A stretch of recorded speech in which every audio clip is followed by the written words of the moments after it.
Blessed Tuesday, children of God. Today is November 25. Wow. Ang ato gid per me reminds atong self is we should always be grateful, be thankful.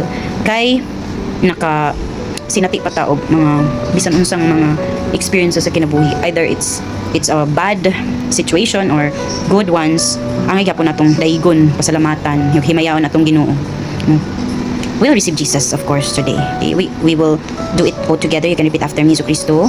Pasayloa kami sa among mga sala. Nakasala kami pinaagi sa una sa pulong ug sa buhat. Gidawat ka namo, Jesus, na among personal nga manluluwas ug among Ginoo. We love you, Jesus, and thank you very, very much. So, thank you kaayo, Lord Jesus, sa tanan mga panahon nga imo ming giubanan, imo ming gibubuan sa imong grasya. Salamat, Lord Jesus, for everything. And so, we would like to be more closer to you and to know you more. We can do it. We will be more closer to you once we will open the Holy Bible. I got NLT version. Bible verse for today comes from the book of the last in the Old Testament, Malachi. Okay, let's choose Malachi chapter 4 verse 5. Okay, the very last part.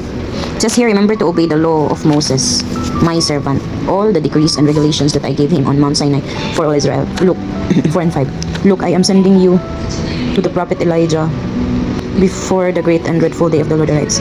His preaching will turn the hearts of fathers to their children and the hearts of children to their fathers. Otherwise, I will come and strike the land with a curse. Hallelujah.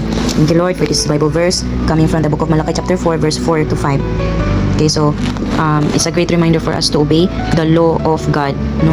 Pinaagi kang Moses before na iyang gisugo si Moses, no, to do this, to do that, no? There's a certain commands, all the decrees and regulations nga iyang gihatag sa para sa Mount Sinai para sa tanang Israelites, no? It also pertains to all of us, no?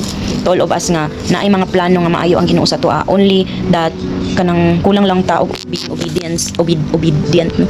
Being obedient, kulang lang ta og batasan nga moobey sa command sa atong Ginoo. So meaning ang iyaha gid ang promise ato is to prosper us, not to harm us, good, no? Specifically sa agi to sa promise niya kang Jeremiah, yeah, if I'm not mistaken, iyahang gi-promise ato ang mo prosper ta kauban ng Ginoo. We'll hold to that promise of the Lord. And it has been mentioned in Malachi, pinakalas na verses 4 and 5, Malachi 4 verse 4 and 5. Na his preaching, 4 to 6, Malachi 4, chapter 4 verses 4 to 6. Sa 6 na ay yung i-mention na his preaching will turn the hearts of fathers to their children and the hearts of children to their fathers, no? So it's somewhat like kanang ipaghiusa ta niya sa Ginoo kay gikan sa amahan nga magbubuhat o kita iyang mga anak nga once nga mudawat ta sa preaching sa atong amahan, mo na makapahiuli sa relasyon nato, no? Preaching sa amahan, pinagi sa words, mo na makapahiuli sa atong relasyon sa labang makagagaho mga atong amahan, no? And the hearts, it will turn the hearts of fathers to their children and the hearts of children to their fathers. Otherwise, I will come and strike the land with a curse.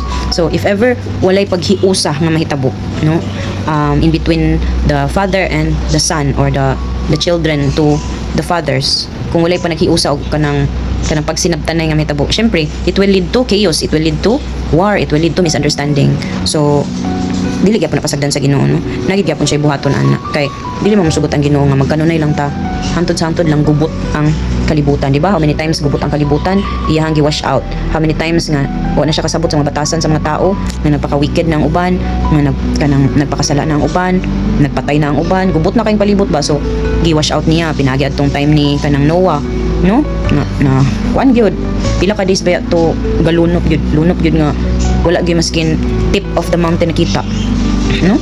Nakuan gyud ang tanan nalunod. So mao to ang pamaagi sa Ginoo nga i-wash out niya ang mga dili na pud maayong panghitabo sa ato ang palibot. So once di ay nga dili ta makighiuli sa atong labang makagagamang sa atong amahan, syempre di man gyud na siya malipay, na gyud na siya buhaton something nga mga erase na tong kanang wala na appeal or wala gi dawat ang Ginoo nga si Jesus nga mao ang Ginoo, no? Nagsimang sa ilang mga kaugalingong tinuan. So muna siyang gitawag nga na yung mga rapture, na yung mga kanang washing away all kanang dili na gyud iya sa Ginoo, no? Mo na siya ang naagi hapon sa Revelation even. If ever di na masabot ang palibot no, wala na ta nag-ubi sa command sa Ginoo. Nadagan kay siya command to love your enemy, to be humble, unsa pa, to be giving, to be generous, to be like Christ-like character. Wala na nato nag-follow, wala na himuot ang Ginoo. Of course, nagit siya something buhaton para ma-erase ng dili na pod maayo sa iya, di na pod pleasing sa iyang side, no.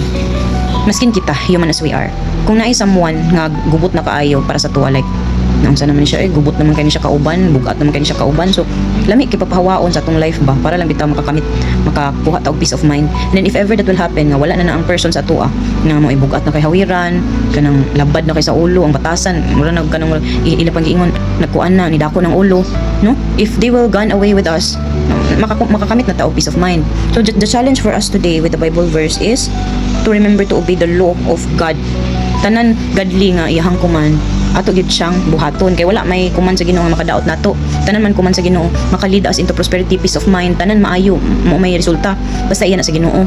So kung dito ta motuman sa command nga ang ending di ay kagubot, ay syempre gubot gid ang labas atong kinabuhi, no. So human as we are, we have to keep praying nga gaydan ta sa Holy Spirit na mo gyud atong subayon nga dalan sa nga, ang dalan kung asa gi-promise na sa Ginoo nga maayo, walay gubot ang resulta ba sa atong choices, sa atong mga kanang decision sa kinabuhi, walay gubot, walay masakitan nga mga tao inana. Kay if ever kanang kuan na ay masakitan nga mga tao out of our decisions and choices in life na ikagubot, dili na iya sa Ginoo nga choice or decision. So that's all for today, and be blessed.